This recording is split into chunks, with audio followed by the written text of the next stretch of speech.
Oke. Nah, berarti ini perhatikan antara persen dengan waktu ini belum selaras ya satuannya. Di sini per tahun, sedangkan di sini bulan.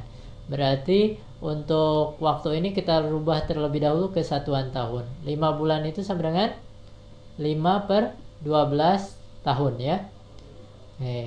Ini baru selaras ya. Kemudian selanjutnya kita baru menghitung besar bunganya. Besar bunga yang diperoleh Pak Rahmat adalah, rumusnya apa besar bunga? Waktu dikalikan persentase dikalikan dengan jumlah tabungannya. Jadi besar bunga itu sama dengan 5/12 dikali persentasenya 9/100 dikali jumlah tabungannya 800.000. Dari sini ada yang bisa disederhanakan, ini bisa kita sederhanakan ya, dibagi 100, ini jadi 8.000 ya.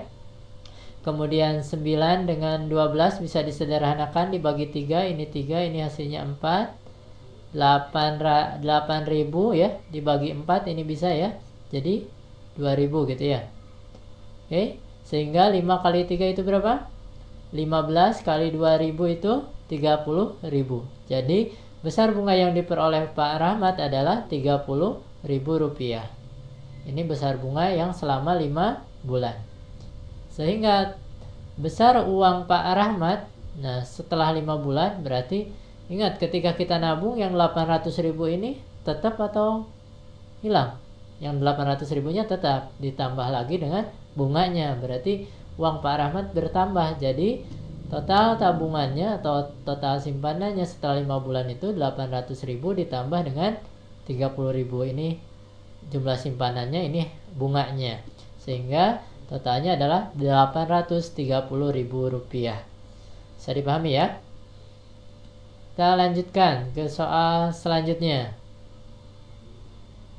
Seorang meminjam uang di koperasi sebesar 8 juta rupiah yang akan diangsur selama 10 bulan dengan bunga 12% per tahun. Besar angsuran tiap bulan adalah? Dari soal ini berarti yang diketahui adalah jumlah pinjaman ya. Jumlah pinjamannya yaitu 8 juta rupiah. Waktu meminjamnya selama 10 bulan. Terus persentase bunganya 12% per tahun. Yang ditanyakan besar angsurannya ya. Angsuran tiap bulannya. Berarti kita tuliskan yang diketahuinya terlebih dahulu.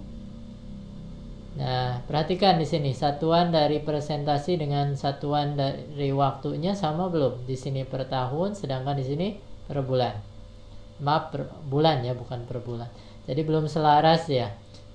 Sehingga kita ubah terlebih dahulu nih satuan waktunya. 10 bulan itu sama dengan 10/12 tahun. Karena dari bulan ke tahun tinggal dibagi 12 saja ya.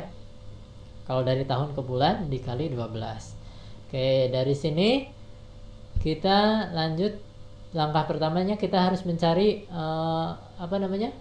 bunganya terlebih dahulu ya. Karena di sini ada bunga yang selain yang 8 juta ini, seseorang tersebut yang meminjam tersebut juga harus membayar bunganya. Oke. Berarti besar bunganya adalah besar bunga yang harus dibayarnya selain total pinjamannya, selain uang yang dipinjamnya, yaitu waktu dikalikan persentase dikalikan dengan jumlah pinjaman. Waktunya 10/12 dikalikan persentasenya 12%, jadi 12/100 dikalikan jumlah pinjamannya 8 juta rupiah. Ini bisa disederhanakan, 12 dibagi 12 itu 1 ya.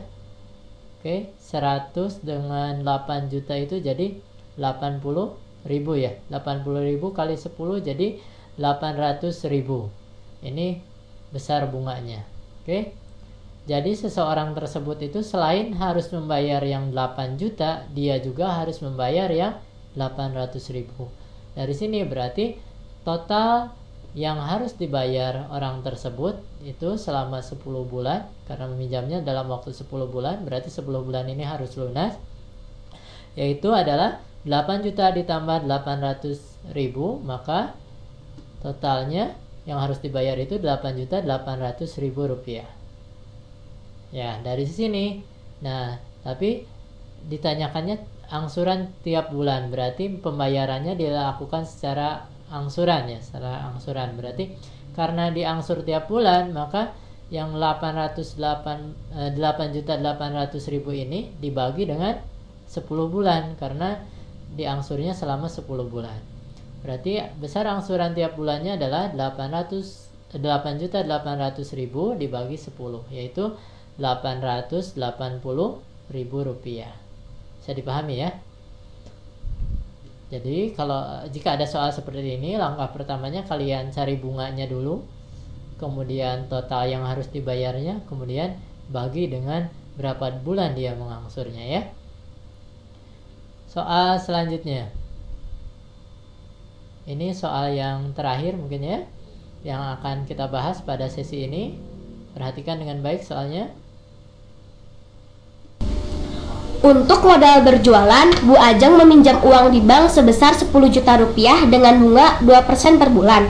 Angsuran tiap bulan yang harus dibayar Bu Ajeng jika meminjam selama 8 bulan adalah. Nah, berarti yang diketahui dari soal ini adalah besar pinjaman Bu Ajeng, yaitu 10 juta rupiah jumlah pinjamannya ya. Kemudian persentase bunganya yaitu 2% per bulan. Ya, per bulan. Kemudian waktu meminjamnya yaitu selama 8 bulan. Sehingga kita bisa menuliskan ini jumlah pinjamannya 10 juta rupiah. Terus persentasenya 2% per bulan, waktunya 8 bulan. Nah, ini satuannya sudah serasi ya, atau selaras, sama ya. Di sini per bulan, satuan waktunya sama, di sini juga bulan ya, dalam satuan bulan. Oke, berarti kita langsung saja. Jadi mencari besar bunga itu waktu kali persentase kali jumlah.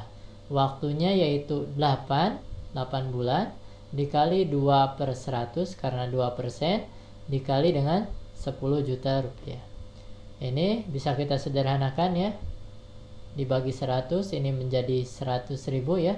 8 kali 2 16 kali 100.000 itu 1.600.000 rupiah. Jadi besar bunganya yang harus dibayar Bu Ajeng itu 1.600.000 rupiah. Berarti dengan ini maka kita bisa mengetahui total utang atau total uang yang harus dibayar Bu Ajeng itu, yaitu besar pinjamannya yaitu yang 10 juta ditambah dengan bunganya. Jadi total yang harus dibayar Bu Ajeng itu selama 8 bulan ya 10 juta rupiah ditambah 1.600.000 rupiah, sehingga kita peroleh 11.600.000 rupiah. Ini yang harus dibayar Bu Ajeng selama 8 bulan. Nah, karena Bu Ajeng itu akan mengangsur ya tiap bulannya, membayarnya secara angsuran, berarti yang 11.600.000 ini akan dibagi ke dalam 8 kali angsuran. Berarti besar angsuran tiap bulannya adalah 11.600.000 rupiah dibagi 8, yaitu 1.450.000 rupiah. Oke, bisa dipahami ya? Oke, nah ini soal yang kita bahas ya pada pertemuan ini. Gimana, bisa dipahami? Mungkin pertemuan kita untuk sesi ini cukup sekian. Bapak ucapkan lagi terima kasih bagi rekan kalian yang telah membantu Bapak membacakan soalnya. Mudah-mudahan dengan dibacakan oleh teman kalian bisa lebih cepat kalian pahami maksud dari soalnya ya. Karena ketika kita sudah tahu maksud soalnya, maka kita punya arahan kemana kita akan bagaimana cara menyelesaikan soal tersebut. Oke ya. Oke, sekian dari Bapak. Terima kasih. Sampai berjumpa kembali pada sesi yang akan datang. Assalamualaikum warahmatullahi wabarakatuh. Assalamualaikum warahmatullahi wabarakatuh. Bagaimana? Sudah siap untuk memulai pembelajaran hari ini? Oke, pada sesi ini Bapak akan menjelaskan tentang aritmatika sosial. Nah, perlu Bapak sampaikan ada beberapa soal UN ya, yang selalu keluar tiap tahunnya berkaitan dengan aritmatika sosial itu.